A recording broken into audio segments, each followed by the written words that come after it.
booth and we would talk about the glory days, which were 4 years ago, of Ottawa Hills football and Chris Hardman Center, we would often talk about some of the great players that you had. And I always go back to one of the great players, and I think it's very fitting for Ottawa Hills, was a soccer player and a football player, and that was Michael Geiger. As far as that dynamic, because that has worked successfully for you, that soccer and football, we talk about the small village, small group of athletes. Is that something else that we're going to continue to see play out here? Because there's always a good kicker at Ottawa Hills. Well, I think we have a pretty good one this year. I believe he's an All-Ohio soccer player. In fact, I know he is. Mm-hmm. But he can kick the ball into the end zone like Michael Geiger, and that's really a blessing for football. So I think coaches understand that we have to share athletes. Of course, the athlete has to manage their time. We have a young man who's an outstanding hockey player, and he was unable to play last year with his hockey schedule, and I went to him and said, we want you to play. And he said, well, Coach, I think I can only be at 4 or 5 games. And I said, you know what? That's 4 or 5 games of football you get to play. I said, lucky you. And I said, lucky us. So we're hoping to have him out there. But I think all the coaches understand with our pool of athletes, we got to take advantage of whatever skill set that they have. And I say your return to coaching as far as varsity level, but maybe some people didn't know you were working football last year too. There's no break for you. You did it last year too. Well, I had the opportunity to coach our junior high football team with Matt Chappius, my good friend, the last 2 years. So I do know the 2 classes that are coming in are 9th and 10th graders. Just learn a little bit more about the juniors and seniors, but have found them to be high character kids that are, as I said, excited because it's now their turn to play. Yeah, your tenure, I mean, you go back your first years with Norm Niedermeyer, the legendary Norm Niedermeyer here at Ottawa Hills, to today. And it'd be, the easy question is, what's the biggest difference? And you're going to tell me kids are still kids, but maybe a little bit more hair. Is there really much of a difference? I mean, the game has changed a little bit. Is there really much of a difference between then and now? I think there are so many opportunities for kids to do so many different things that it may limit their attention to one thing, and I'll speak about sport, whether it be football, basketball, or baseball. I don't know that that's a bad thing. I think the philosophy here at Ottawa Hills High School is to develop the complete student athlete, both male and female, and I know we do a pretty good job of that. But if anything, I think that's changed. There's just more opportunity to do all kinds of things in all kinds of areas, and sport is just one of many things that the kids here do.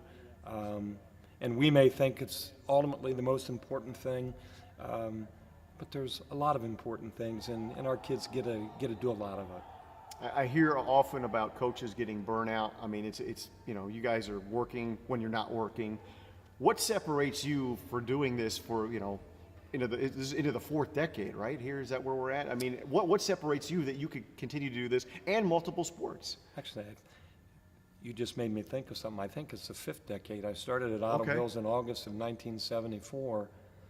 Anyway, I'm very blessed to have been able to do that. This community has given me just an incredible opportunity to be with their kids.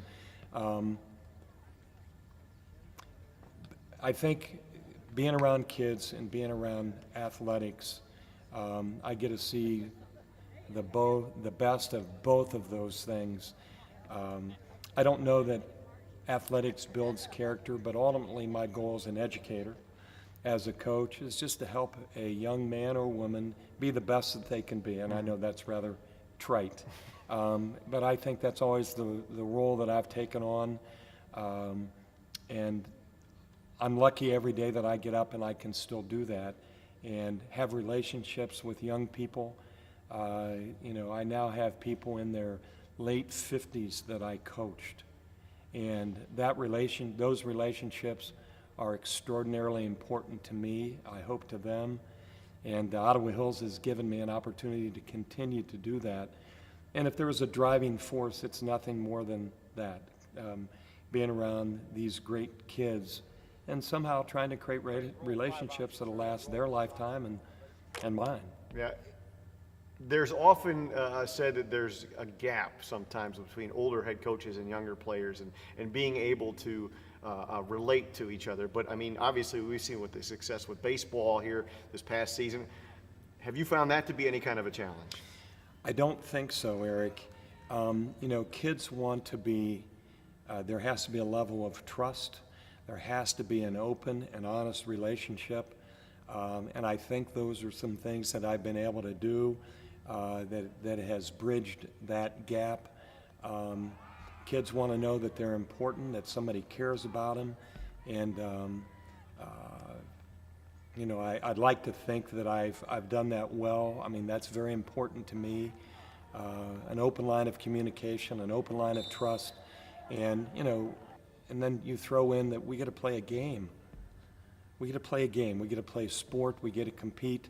And, I would tell anybody, find a way to be a part of a team. The acronym "Together Each Accomplishes More" is so true, and I get to be a part of that every single day of my life. And the superintendent said I can continue to coach my grandkids. Leo's 3, so you do the math, and that's my goal. Is it? If Ottawa Hills will have me, I want to continue to coach, there's no end in sight for me. This community has been phenomenal, and so we'll continue to do this. Now that you're not broadcasting, though, who's going to be holding the umbrella when it's raining for you out on the sideline? I was hoping that I could get you out of the studio and you could come down and continue that. I did appreciate that.